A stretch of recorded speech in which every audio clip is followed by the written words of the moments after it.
if you've got a clear plan, don't let anyone or anything get in the way of that. Hire great people, train them up, get out of the way. Welcome, and thank you for tuning in to another episode of Pints of View. Logan, just pretend sorry. Pint. Brilliant. So today, I'm here. Did you actually sit there? I did a tiny bit. Did you? Really? Tiny bit. It touched my lips. That's more calories than you're allowed in your training mode right now. So, again, it's an opportunity for me to hang around with some of my best friends, talking about life, their journey. So I'd like to start by making an introduction to Logan Naidu, who just told me I've been pronouncing his name wrong. Just for 10 years. Just for 10 years. Just for the 10 years that I've known him. So, with all of these things, you are incredibly well known for your recruitment story, but there's some other stories that we'd like to get through today, if that's possible, and have some fun and see the other side of Logan, if that's all right. We'll end up back on recruitment if that's the case. With the full 360, and we hear about your dad's story that you just started telling us about, which is brilliant. So, as with every time, I've written you a poem, because it just seems a great way to do the full introduction. As when I'm writing my own notes, it just ended up rhyming. So, Logan Naidu, he's kind of unassuming, but mentally he is booming. He's as clever as he is fish, says back. No one will doubt this man has got it. He has purpose. He's always had a plan. From the moment I met him, I became a raving fan. He's the VC's wet dream. He's built an epic and rich team, together going places and acquiring businesses to own their spaces. Invention to reinvention, second page. The man grabs our attention. Just done another mega deal. It's the one last spin of his business wheel. Yeah. No, maybe go one more time. Okay, we'll see. Ahead of the rest, part of the staffing sector's best. It's a joy to have him here with me. I'll give you Logan. For me, he's a bit dreamy. We should really get a room. That's my mum. To be fair, it's just so gay and camp, even for me. So, ladies, without a shadow of a doubt, can I have a little round of applause in the room here for Logan Naidu? Thanks, Gary. That was as good as it gets, I think. That's pretty right. That was very good. Well, we got a lot to talk about here in a short period of time. Now, tales of the unexpected. Production value, right? Literally, I threw about £3 at this shit. So the whole idea is for us to get to know you a little bit better. And there are a couple of stories that I think people don't know. One, you just told me a brilliant one about your dad, so we're going to have to start with that. But I think the story and the message that I took from that very first meeting when you told me, if I can be so bold as to say, you told me that you're pretty unwell and that you were going through some things, had just gone through some things, and you'd taken the decision to change gear, take business and life more seriously, and to make some money to make sure that your family was looked after regardless of what might happen. And it's big, right? It's deep. I'm going to keep it light. Keep it. Yeah, it's supposed to be funny. Right, yeah. But the fact is, you actually said, I'm going to go and make some money, and then you just done a 9-figure deal. It's easy, isn't it? Should we just cut to that? What are you going to spend money on, brother? should we start with the story about your name? Because as we were talking about it, the fact that I've been pronouncing it wrong for 10 years. So my dad's story, everyone's a product of their family to an extent, aren't they? And well, I think my family would say probably not. I'm a wrong one. And my dad, he died about 8 years ago, but he was an illegal immigrant over here, so ran away from home. So he grew up in South Africa. He's Indian under apartheid. So for those who don't know, the blacks and the whites and the Indians classified as blacks, but kind of allowed to make money. And anywhere they go, they like to make money, right? So his family ran a group of restaurants, sort of middle class-ish, and him being the next generation, sort of a bit more extrovert, was dating a white girl. Her family didn't like it. His family definitely didn't like it, and so he said, "I'll sod this. I'm going to England." So they came over to England together. She lasted one winter and went back to South Africa and said, I'm not staying here. It's too cold. And he was too stubborn to go home, so I'm not going home being embarrassed. So we spent the first, I think, 6 or 7 years here jobbing illegally, no papers. Did wow, right? Dodgy minicab driver for a number of years in the old days that people remember, where you pre-Uber. I was very grateful. Yeah, exactly. And no one actually understands how did he get the money to get a car, all this kind of stuff. There's a bit of a mystery. And then he met my mum, who was here studying, and she said, look, you need to get a passport and get a normal job. And then he spent 30 years working for what became Reuters. And we ended up having a sort of relatively middle-class upbringing with all the quirks that Asian immigrants have. Dodgy cab driver to working at Reuters? Yeah. Okay, so your dad's got a bit about him. He's got some chutzpah there. He's a Chancellor. A chancellor. Yeah. And some smarts. So it does make sense. You make sense now. Oh yeah, I mean, I think most people would say in an immigrant family, hustle is in there, right? I was actually reading a book last night about US venture capitalism, and one of them, they love immigrants. The guys that backed Uber, can I just Dropback. That sounds the most boring book. It's honestly, it's actually quite good. But I think in the DNA of immigrants, people like this hustle, right? You have to make it work wherever you go, and I think that was probably in our family upbringing as well. Okay, and so with that in your blood, how did you find recruitment? I mean, like everyone else, it found me. So did 3 years in corporate finance, was useless at it. Joined a recruitment firm in 2004, did a year. They fired me by text message 2 days before my bonus, which was extremely unkind, but probably semi-warranted. I was sacked from my first job in recruitment, by the way. Yeah, there you go. Yeah. There's so much in common. And then I started my first business in 2005. And that's where I guess our story almost begins. So I grew that business to about 30 people. It was, inadvertently a lifestyle business. I was billing about £1 million. We were making between £1 and £1.5 million profit a year. It was a nice cash business, but it was never going to sell. I had 2 partners who were quite happy taking between 300 and 500 grand a year out of the business. And in 2009, I got married. Like I say, the dates, October the 10th, 2009, I got married. Okay. I can tell you the dates. You should know the dates. Yeah. And then October the 9th, 2010, we were moving house. My wife was 6 months pregnant. And I was in the car with my father-in-law to go and get parking permits. And I got a call. And life's probably as good as it gets, right? You're married, you've got your first kid on the way, you've just moved into your first big house in Hampstead. And I got a call from this place in Istanbul, and they said, you need to come up to the clinic. And I was like, oh yeah, sure.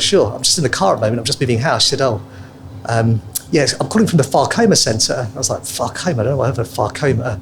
And my father-in-law is a doctor, turned the radio down. I was like, I think you need to pay attention to this call. It's not a Farcoma, it's a sarcoma. And I was like, okay, still don't know what sarcoma is. And there was a nurse calling me. She said, has no one called you yet?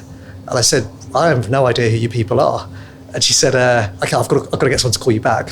So she hung up, and someone called me back 2 minutes later saying, I'm Dr. So-and-so. I was like, she said, we think you've got cancer. So that was the lead up to then I went home, told my wife. She thought I had flowers for her. She got sent out of the house. She's like, I think I've got flowers. She's like, no, I've got some bad news for you actually. So she was pretty upset for the first couple of weeks. And then I had my round of treatment diagnosis. Look, thankfully, it was a pretty big lump at the back of my leg, about the size of a tennis ball by the time they took it out. But it hadn't hit my lungs, which is the key thing. And so I had 6 months of treatment, and the last 3 months were unbelievably painful. But that's when I decided, look, I've got to leave this business if I get better, and I'm going to start again to grow something. How was it getting that news? I mean, how did you possibly deal with that, with all the other change that was going on in your life? Yeah, I'd say, look, there's two parts to this, and one bit you might want to know. So first bit, like having the news, I guess two things. One, you've got to be the rock, right? If your wife is 6 months pregnant, you've got a baby due in 3 months, you can't fall apart at the same time. And so, to be fair to her, she was completely fine once she knew that I was going to be okay. She had a lot of sleepless nights and a lot of teary nights, initially thinking I'm going to be a single mum. And then, I guess also I'm a Christian, my faith played a big part in terms of how I guess, computed what was going on, and, do I think God has a plan for me? The answer is still yes. It was yes then, and I thought, we'll be okay, whatever. Second part, when I was on having treatment and on morphine towards the end, I was in an incredible amount of pain, and I had to say to the hospital, I need stronger painkillers. I won't go into all the gory details, but it was insanely painful.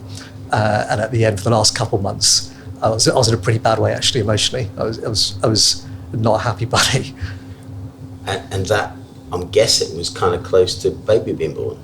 Yeah, so I got operation November the 5th, baby born December the 8th, get this right. And then radiotherapy kicked off in January. And it was meant to be 12 weeks. And I thought the first 4 weeks, I'll be fine, I'll be fine. And then the last 8 weeks was just unbelievably painful. And then you're in recovery mode. I mean, you're a strong person, and it's nice to know that faith played a part in this. Yeah, I think. Are you actively involved in the church? Yeah, yes, I'm still very involved in the church. I think it's probably, hopefully integral to the way we raise our family and think about family life. So recovery, what was it? Kind of Easter time, treatment ended. I was kind of post-treatment declared free of cancer, and then I was back in hospital again a year later, and actually then a secondary infection was the thing that almost killed me, probably more than the cancer. And that's when I was probably at my lowest at that point. So I was back in hospital every month without fail for, I think, November, December, January, the year after, when they couldn't quite work out what was going on with my body. And then, at the same time, I started to think about next business. It's main sponsor time. So a massive shout out to Kingsbridge Insurance Group and specifically Elements. This truly unique and brilliant one place, one solution, staffing and compliance reliance tool is making a massive difference. It's a way to reduce your business op costs and fund some very questionable and random life choices. Our CEOs are all using it for a reason. You should too. So tell me about the business that you're in at that time. Had you exited whilst this was going on? Were you still involved? Did everyone rally round? Was it okay? Was it okay? It was okay-ish. I think, we had, there were three of us that ran the business, and I think that most people recognise this. We had just a difference of opinion in terms of what's required to run a business. Right? I was the youngest one by 15 years, probably the main engine and probably the most ambitious, and the other guys wanted to make a kind of decent living out of the business, but didn't want to grow anything. And that all plays into everything you do, right? In terms of how you look after staff, treat staff, train staff, pay staff. So a lot of problems were still coming up to me. And because I couldn't make unilateral decisions on it, it made the whole thing a bit trickier. And I remember, I do remember this, I had a resignation round about Easter time, just when I was, as I said, I was kind of towards the bottom, and someone calling me up to resign. I was like, why are you calling me up? Like, we've got 2 other partners to resign to. And she was having a bit of a moan about one of the other partners. And I was thinking, I'm done with this. I'm done with this. So that was the journey out. And then I spent probably 6 months thinking about how do I get out of this. And obviously it's tricky, right? Getting out of business. Yeah, business divorces are divorces. Yeah, and there's never a good one. No. So. So I think I ended up kind of telling the guys that I was leaving end of 2011, beginning of 2012, and I was out by kind of Easter time, and then we started again in July. And tell us about that. So there must be that moment when I'm going to do this, I'm going to make it mine. Was it all about having the luxury to make your own decisions and form something that would be perfect for you? Or did you just have a burning pain in you to say, I can do this better? I just want it. I want to do something on my own. Probably the latter. I think combined with near-death experience, which actually slightly overemphasizes, overplays it, but let's call it that. It's brilliant. It's brilliant with the episode. So, you are, you could have gone either way, and that is true. You've got a newborn child. You're the sole breadwinner. And you're fundamentally unhappy with work, right? We have spent most of our days talking to people about what do I do with my life, if you're not happy in your work, it makes you bloody miserable. And so I wasn't happy, right? And it wasn't about, I wouldn't say it's about searing ambition or money. It was just like, look, I'm not actually enjoying what we're doing, and I don't believe in it.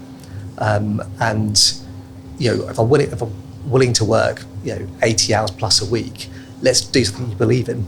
And part of that, these businesses are such simple businesses, complicated by people, which we all know.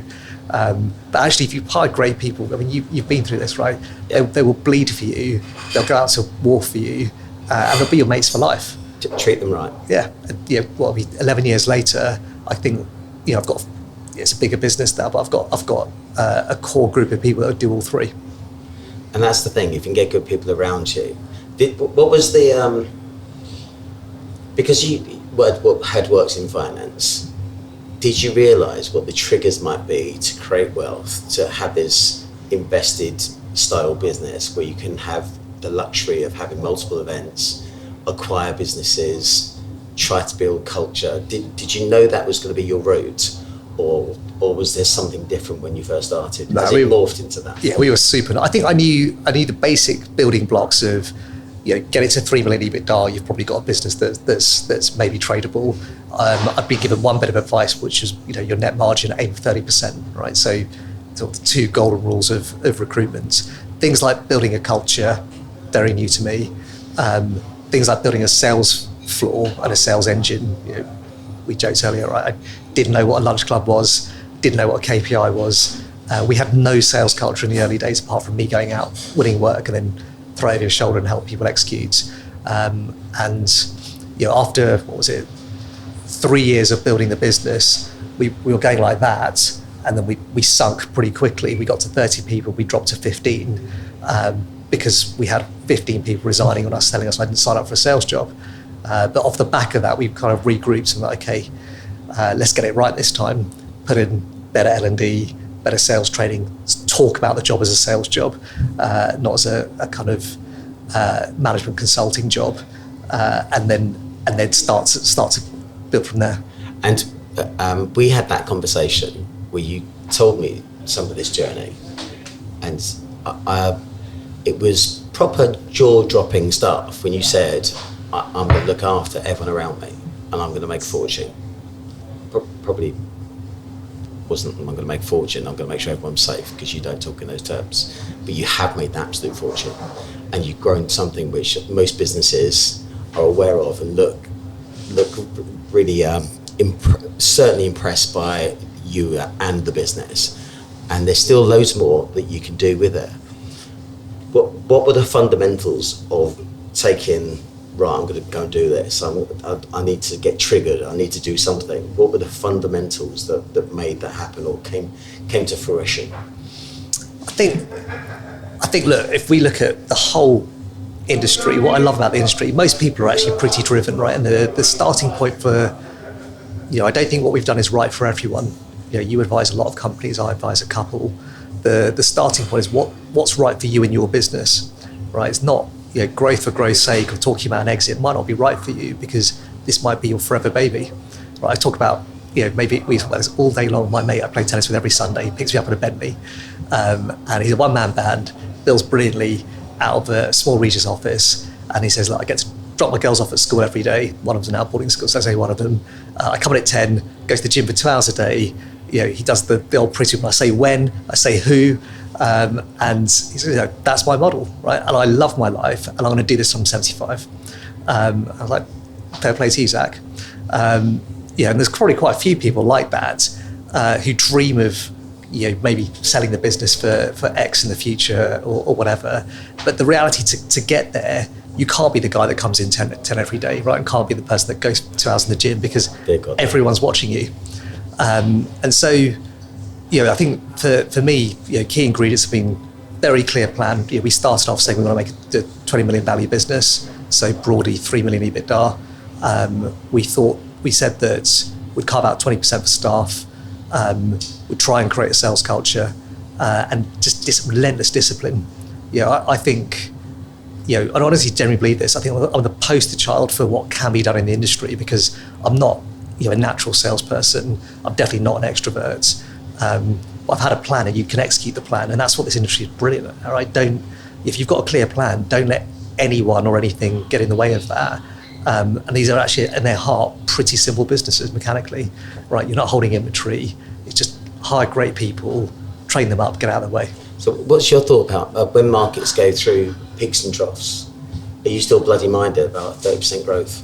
Yeah, we try to. I mean, grow. Yeah, I mean, look, this year is about gaining market share. I don't think we're going to grow 30% this year, but you can gain market share, right? Go and steal other people's lunch, and you'll come out of it with a bigger wallet share, bigger moat around your business, and go from there. And what things do you tweak in the business? So it's all well and good having a plan. We always say the minute you've written your budget, it's wrong. What things do you turn the dials up or down with to make sure that you are still going in the right direction? The key for me is the rhythm of people, right? So again, I think you can get too carried away with technology. I think too carried away with some of the trinkets in the industry that, because does it help? I'm an old-fashioned guy, right? Phone, PC. When you say old-fashioned, right, it's the hottest day of the year, and someone turned up. Are you an Englishman in London with an umbrella?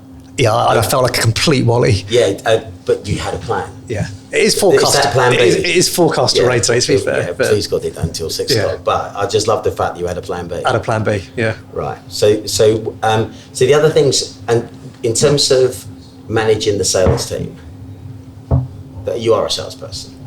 Ultimately, I think we all are. Anyone who runs a business, there's three things you sell: a story to staff, a story to clients, and a story to your candidates. And when you get to your position, there's a fourth, which is the story to investors. Investors, yeah. Right? Because you always say in the future, don't worry about what's going on. It's all about what we're going to do next. So to be this successful, you are a salesperson, but actually the person who's actually managing the team day by day, you're solving the problems, you're tweaking the machine. Who does that stuff? So we've got actually, so within the two brands we've got MDs. So I've got a group of 3 MDs and including one CEO at Pure, and then within Dartmouth we've got 3 MDs, 2 that run London, 1 that runs international, and they've all been within the business for a certain amount of time. Some of them are brilliant, right? And the exciting thing is they're in some instances up to 6-7 years younger than me. They're nowhere near their peak, and they're going far faster than I was at the same stage. So I think that if they keep growing and flourishing, the business is in safe hands. I always like Bill Bottrell's theory on this: is hire really well and get out of the fucking way, and let them go. And if people slow down and don't keep up with the ambition, then maybe they're not the right people. But most people will surprise you about how far they can go in terms of their ultimate game. Well, what's in it for them? So look, they've all got skin in the game. They've all got equity. We're about to put another long-term incentive plan in place for the duration of this cycle. And so, look, I think there's 2 things. Going back, I think people will die for a cause, right? So the first thing I'd start off with saying is we're trying to be a global business and disrupt the industry in a way that hasn't been done for a very, very long time, right? So, S3 did it and blazed a trail. In our world, you've had people like Faden and Frank who've done it, but they've basically been mini S3s in lots of ways. I think that's where they all came from. Exactly, yeah. So I think they've basically taken that kind of cookie cutter mold. We're trying to do it in a way that is similar scale but slightly different, and actually more in tune with our markets, right? I think ours is a slightly less commoditized market in terms of the people you're dealing with. So we can do that on an international basis and build. We'd like, on over 2 turns, I think we've got a good chance getting to $1 billion company by value. So if we can do that, we'll A, disrupt the industry in quite a nice way, and then B, take key people and give them liquidity. And what's the final spin of the wheel? What do you think? Is it a flotation? Are you going to go for an IPO? Or? I actually don't know. If you'd asked me a year ago, I said IPO would be definitely on the cards. We've just closed another P transaction. We're on the bus for another 5 years. Let's see where we're at in another 5 years' time. I think nowadays to float in this country, you've got to be a market cap of between 300 and 400 million quid to make it worthwhile. And so it could be an option the next time round. But I'm not sure that I'm the guy to run a listed company. Because like a quiet life, Gary. Oh. Well, to be fair, I like a loud life, Yeah. and that didn't fit. Maybe we'll swap. Yeah, we could, but I'm not sure. I was definitely not IPOable. There's a reason why Russell took that job, to let me run the business. So that's really cool. What do you think is next for you? So we got 23, halfway through. What's the short-term plan? This year for me is a reset. Get everything. If we talk about 5-year cycles, we do want to grow, but hiring well to get the right people on the bus to take us through that next 5-year plan. If they're here at the start, you hire great people, get them all lined up, set up. We closed the deal just as the market was closing, or falling. So getting everyone reset and focused on right. It's a 5-year sprint. That's if I get that right and hit close to budget this year, happy days. And it's spectacular. I've got 3 things to ask you. What's the best thing about this journey, the whole Dartmouth thing? I think I've made some lifelong friends along the way. I think the team. I know I'm the boss, right? But I think we'd all go out to bat for each other. A lot of us would take a bullet for each other. How much bigger is your house now than the first one you built? I bought this house. You still in the same 7-8 years ago. We did it up, but we'll never move. A forever house? Yeah, we'll never move. The royal family do that. Except Andrew won't move out. What's the worst howler you've ever made in business? I've made some absolute. I don't know how many I can say on this. I mean, it's brilliant fun, isn't it? When you look back, go, what? And I tried to hire 30 people in the middle of a recession. Thought I'd trade my way out of it. Yeah, it didn't go well. Yeah, we don't know. I mean, you name it. We've done it along the way, right? So, overhired number of grads last year, just at the tail end of it, as the market was changing. That was one of them. There's been a few in my early years at Cornell. There's a few instances that you just not do nowadays, which I'm probably not going to mention because I'll probably end up like Chris Benodi somewhere. Right. Okay.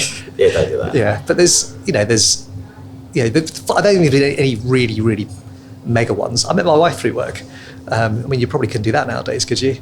As the boss? I don't know. It's very dodgy water. Yeah. No, you can't. Yeah. It's the safe answer. Do you still go on lunch clubs? I go to the occasion. I missed the last one, but I'm signed up for the next one. Yeah, I try and make them. Yeah, because it's really scary. Because everyone gets really drunk, and they say they're not going to come up to you, and they always do, and say, you're doing all right, but if you were to do this, Christmas party, you get at every Christmas party. Great business, but yeah, it's really harsh. It's normally your cue to go home. Look, I think what you've done is absolutely spectacular. And the nice thing was you actually said you were going to do it. It's like when you play football and call Megs, then do it. Yeah. Right? Otherwise, it doesn't count. If you're going to do it and make a lot of money, at least tell someone you're going to do it first. Logan, your story is fucking amazing. Thank you. Should we give him a round of applause? That was quite good.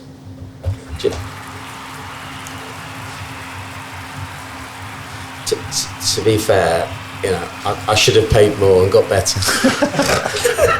Right. Huge thank you to RDLC for chipping in and supporting me on this private adventure.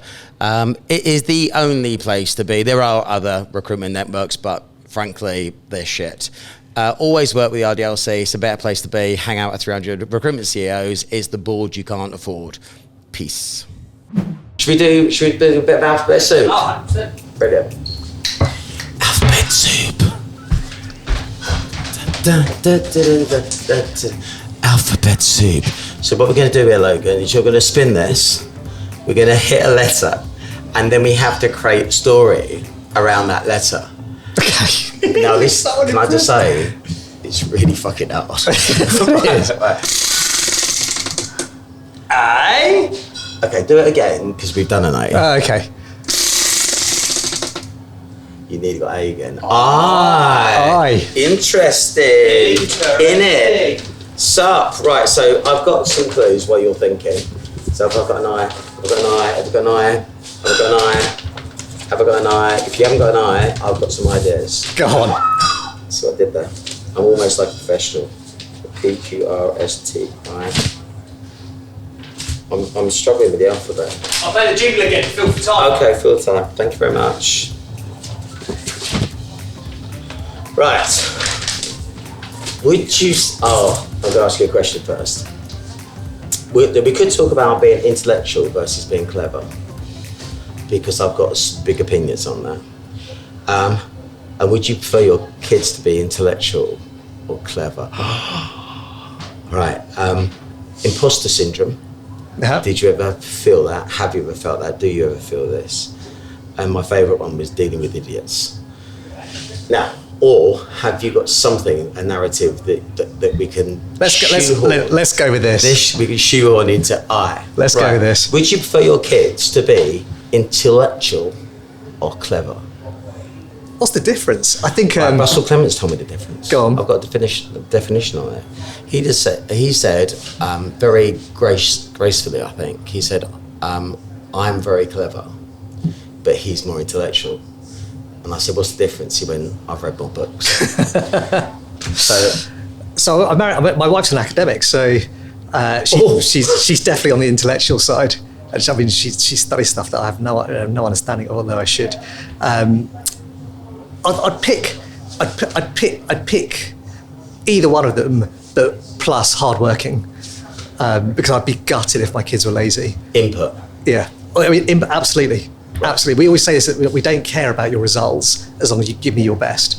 Give me your best and it'll be fine. But I said exactly the same to my daughter. Yeah. She's worked, I don't care what her results are now. She worked so hard during her degree. That doesn't matter. People will see that, and hard work over luck. Over talent, yeah. Yeah, over talent all the time. Right, imposter syndrome. All the time, every day. Who doesn't? Come on, who doesn't? You. No, seriously. I don't actually think I'm special. I wake up and choose my mood and just, I do look in the mirror most mornings, every morning. And some days I think, the world's lucky to have you. Oh, you're going to be amazing today. And then some days I go, for fuck's sakes, I've got to be him again. Right? And it's like one of those moments. But I can't understand why someone like you would ever feel that way. I don't know. I mean, it's sort of innate, and I think it partly gives me my drive, right? It's like, but I think in some ways, no imposter syndrome, right? So I think I've got a fairly good sense, honestly, of who I am and who I want to be, and under God, who I'm created to be, right? And I'm very content in that, in terms of who I am as a Christian. In terms of stuff that you could achieve, or walking into a room full of successful people, or I don't know, potentially more powerful people. Yeah, I mean, you get imposter syndrome all the time, don't you? Key is that they all have it as well. You're probably right. I'm probably faking it. Although you've got a better back than Joe Wicks. I have, yeah. I think that's probably the case. You look absolutely fit at the moment. You're just amazing. How many calories do you have in a day? 1,600 at the moment. And you can name every one of them. Okay, yeah, I've loved it, honestly. You have a plan. You treasure each one, yeah. Oh, amazing. Do you want another sip? No, I can't afford it.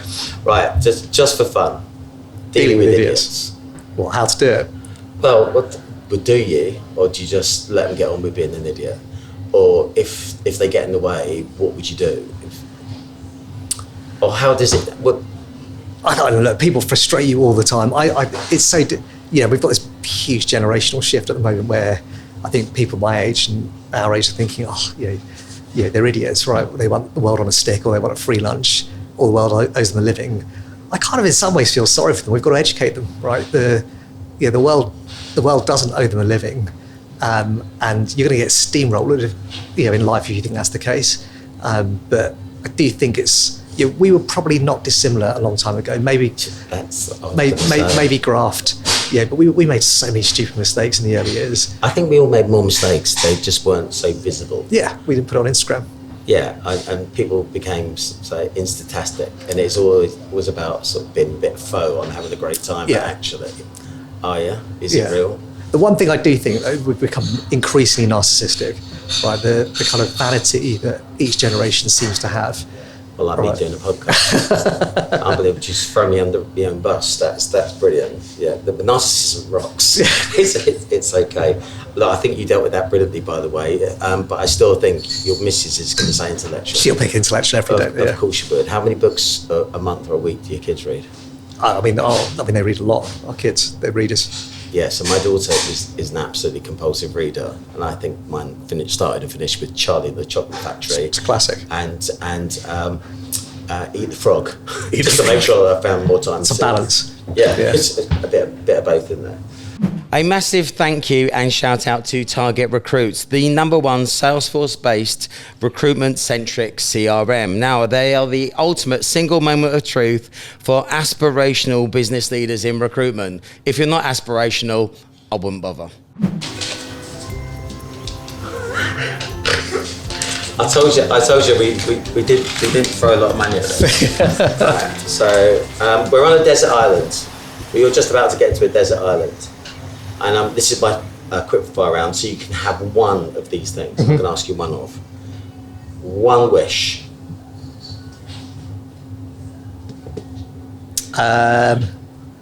Think away. A gym.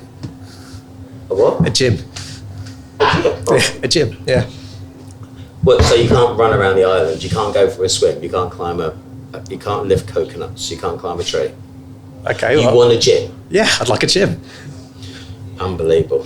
Okay. Or a tennis court. Okay. Who are you gonna plug the gym in? I have a tennis court. Give me a tennis court. Okay, with rackets. With rackets. And who are you there with? You're on your own. I'll give me a ball machine then. Okay, so now we're after a tennis racket, a tennis court, and a ball machine. What are you gonna plug it into? You've not thought this through. No, I haven't. Okay. You've only just asked me the question, Gary. Okay, do you want to go again? One wish. Unbelievably poor.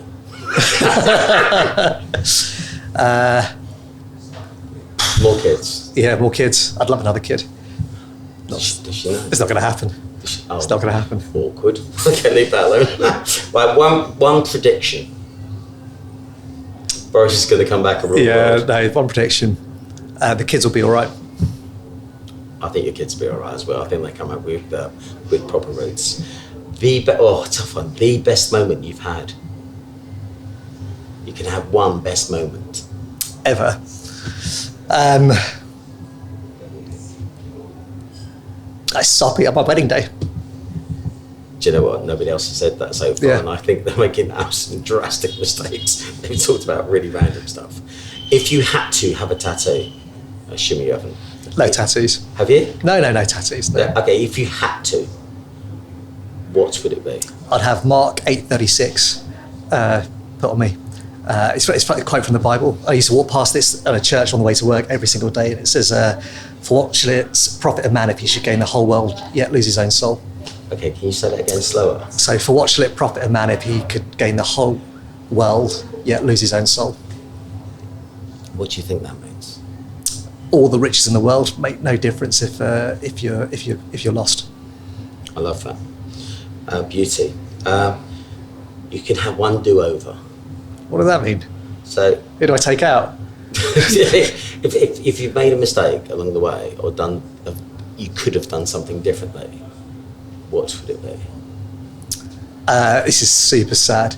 I screwed up my history A level, which really poor. bothers me all the time. I don't think it bothers you. I think it bothers your wife. Still bothers. That definitely bothers her. No, it still bothers me. Tell me the question. I have no idea what the question is, but I got a C on my history A level. You got to see it A level. I know. You've got a knowledge. I know. I'll turn into more. But I think I was one of those kids. I didn't work hard enough, and my dad had mapped out like, you're going to go to Oxford, you're going to read law. I didn't want to read law. I wanted to do English or history, and therefore I messed about. And hang on, have you got a little rebel streak? No, no. It sounds like it. My dad wanted this, and I didn't, so I messed about. That's classic. That's got rebel written all over. Classic Asian family. But that was and then also England. If you remember, England were playing Holland in '96, and they ended up watching that and going to the pub rather than There's revising. facts that if you weren't a doctor, your dad's always going to be upset. So Very true. You've let him with dad anyway. Yes, so. yes, that old Sanjeev Bhaskar joke. You know, Dad, I'm going to be an actor. That's brilliant, but son, I think you'll find it's pronounced doctor. Brilliant. Now, if I'd done that, that would have been amazing. That was brilliant. One sporting victory. So if you could have been, I might have been at 66 lifting the trophy. Something you could do or would have liked to have done. Tennis player on the tour, top 10. Brilliant. Did you watch yesterday? I did watch yesterday. Yeah. Unbelievable. Yeah. I don't think it's the GOAT though. Yeah, I'm a Roger fan. I'm a Roger fan. I think it's so hard. I think it's so hard to go against Novak. I shook his hand and said, "Hi, I'm Gary." He said, "I'm Roger." I went, "Of course you are." Very embarrassing moment. No, my eldest is called Rafa, and if I was allowed to, the next two would be called Venus and Serena. And my wife said, "No more." That is really, is that serious? That's true. I actually tried to call him Roger, and she said, "We're definitely not calling him." So I said, "We can be called Rafa then." And I actually wanted, so I've got two girls afterwards. I wanted Venus and Serena would have been. It's very difficult to talk about tennis when we've got Richard Harrison in, who's the can play a bit. Can play a bit, yeah. So it's very, very annoying. One person that you wish you could have or could meet. I'd love to meet Roger. Actually, you've done it. Yeah. Oh mate, his suit was off the scale good as well. You know, we just a bit of schmutter, and it's like unbelievably good. So yeah. One food for the rest of your life. Chicken. In any way, shape or form. Yeah. I mean, eat it every day anyway, so yeah. Brilliant, it's just chicken. Chicken or eggs. Brilliant. One luxury item that you can live without. Phone. Easy. Is it? Okay, brilliant. Is that a luxury item?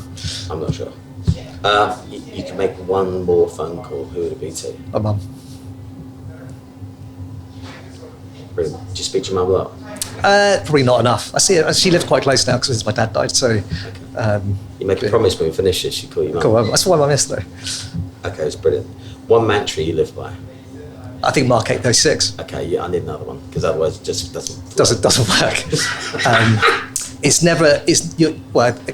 It's never as bad as you think it is, and never as good as you think it is, and equally, you're never as good as you think you are, or as bad as you think you are. That's not going to fit on a fucking pen. Okay. I mean, it's a very long one, isn't it? It is a long one. All right. That is that. No, I'll let you have it. I'll still dare. Boys, he who dares. Right. I love that. And one book to read. Dean will hate this, but from good to great. I thought you might have said the Bible. Well, yeah, the Bible too. I'm religious. When it matters. Think about it like that. I've got something else to do, especially for Logan. That's right, Skip. Is that right? Brilliant. Okay. The age at which you peak. Now we just played this for 2 minutes, and Logan is ridiculously poor at this. So this is great. So, at what age do you have the best? Now this is based on a census, okay? The best brain processing power. At what age? 17.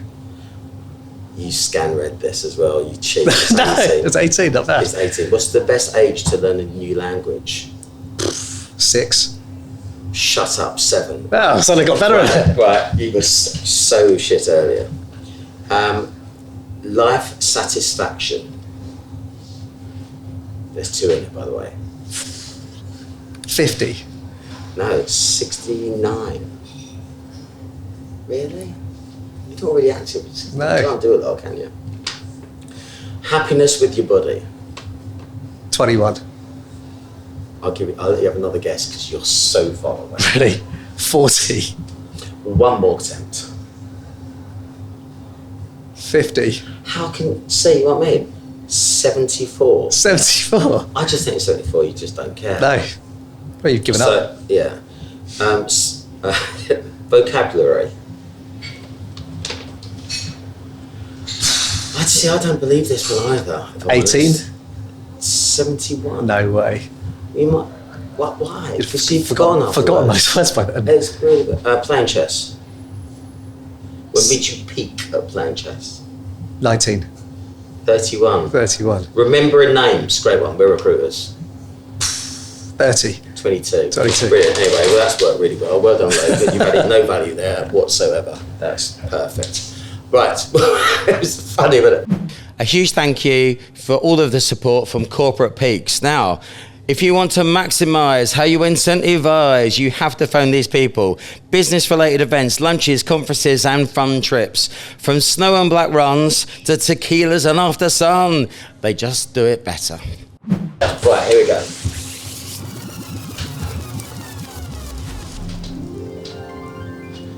We've gone back in time. What advice, because this is nice because you've got kids, right? So you're actually practicing this stuff. So what advice might you give, or you wish you'd received from you at 18? ignore what the rest of the world tells you. Have a plan, stick to the plan, and don't let anyone get in the way. You sound a little bit like Dean. don't believe what the world tells you. Yeah. All right, do your own research and come up with your own plan about stuff. I've got fewer. And he wears tinfoil hats. Right, so that's what I was like. I've got fewer conspiracy theories than Dean, but I think the world will tell you that it can't be done, or it won't be done, or people like us don't deserve it. All the stuff that I think people say it's impossible to buy a house nowadays. It's not impossible to buy a house, right? You just need a plan. Yeah, have a plan. But also, if you think about interest rates, are you old enough to remember 15%? Yeah, I borrowed at 8. I feel like my second flat I borrowed at 8%. Well, and everyone's giving it all this. Yeah. It's just different. You could actually get a decent loan then. That's it. Right, guest choice. We can either play 2 truths and a lie. We can either give you an opportunity to say, Gary, ask me about this, or you can say, ask a question, or let's just talk about something else. 2 truths and a lie. I've got to come up with it. Yeah, and if I don't get it, I'll give 250 quid to your church. Okay, let's do that then. Right. This shit just got real. 2 truths and a lie. Do you know them? No, I'm going to make them up. Okay. I thought about being, or I was, a semi-professional dancer and was asked to dance. Sorry, what? I was a semi-professional dancer and was asked to dance with Justin Timberlake, but I turned him down to go and chase a girl. Second one was, despite my mini stature, I rode at the British University Sports Championships. And 3, I asked Sienna Miller out on a date. Oh, this isn't easy. This isn't easy, is it? I mean, this is, what do you reckon?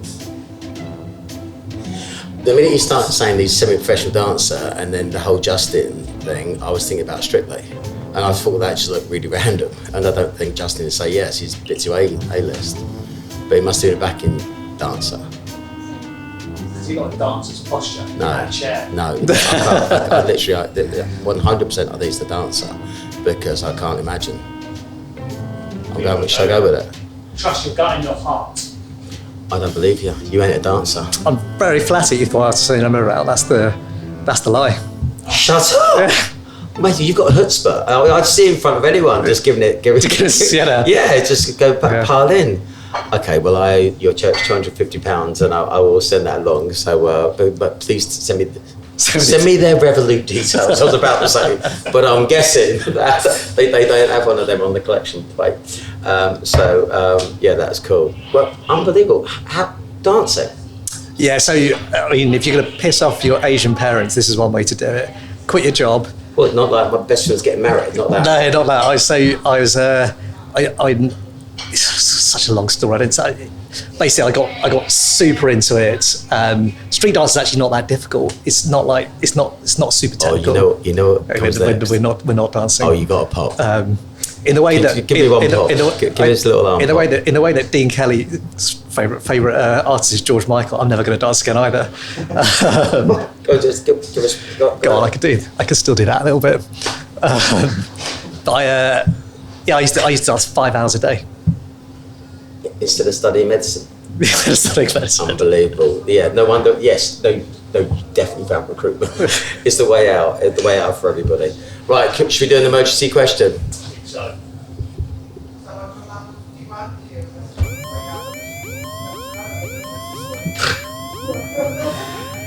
Right, pick a number, any number. You just sped read that. You can't read upside down. 21.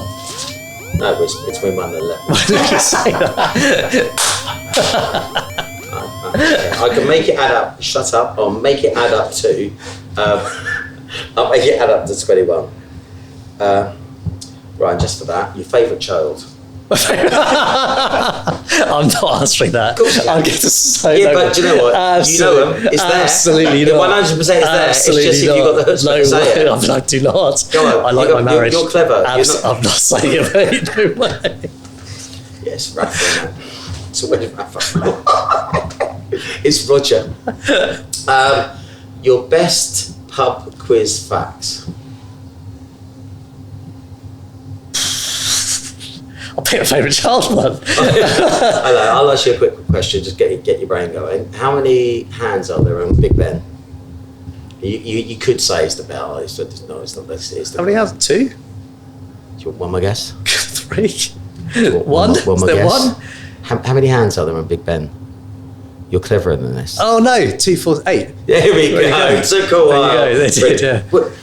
2, 3, 1. Panic. Child. Oh. Right, brilliant. What's the favourite? Oh, you're gonna hate this. That's why it's really funny. What's the favourite thing about yourself and why? Oh, this really doesn't sit comfy with you. It's horrible, isn't it? Yeah, it's brilliant. I'll always give time to people. Like today, which Like I'm today. very grateful for. But I'll always give 10 minutes to You're anyone. absolutely done. And we got a place on this as well. I'm going to get back on call proper. Right, your favourite conspiracy theories? Theories. I actually follow Dean Kelly on Instagram, honestly. That guy's got them all. Clouds. Planes in the sky. COVID never happened. Yeah. Brilliant. All of We're it. all being controlled by the alumni. The Illuminati. Yeah. Yeah. Have you got one? I honestly have no, not really. Yeah, they just get in the way of actually doing good stuff. Right, dirty food sin. If today you weren't on proper... So as soon as this is done, pizza. Really? And what would you Yeah. have? I don't know, probably something like pepperoni. But I used to eat, before I got married, I used to have 3 pizzas a week, maybe 4 pizzas a week. It was disgusting. Really? Do you carry a little box, Tabasco around with you everywhere? No. Oh yeah, okay. Not even Indian. Unbelievable. Just making it up. I'll make the racist jokes. Oh yeah, sorry about that. Other nationalities are available. Final questions, final words. It's been absolute, John. Pleasure having you with me. Thank you for being so honest about your story and your cadence. No, not at all. And so you truly are an inspiration to many, many people. So keep up the brilliant work. But as with all these things, I talk a lot, but it's lovely to give you the final and closing words. So any famous last words as we sign off? Famous last words? Oh, don't go frankly, my dear. I don't know. Shout out to the church.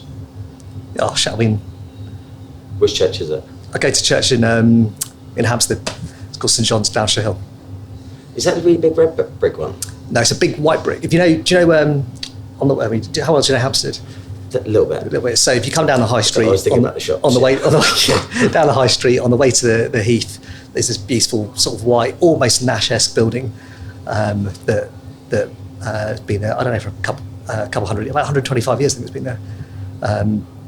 But it's sort of got regenerated about 30, 40 years ago. Brilliant. I love the fact that you love the church. And George Michael lived around the corner, and Dean would be happy about that. George Michael does. He literally lives around the corner. It did, It did, yeah. Right, it's brilliant. Thank you very much about that. Cheers. Thank See you. you soon. And that's a wrap.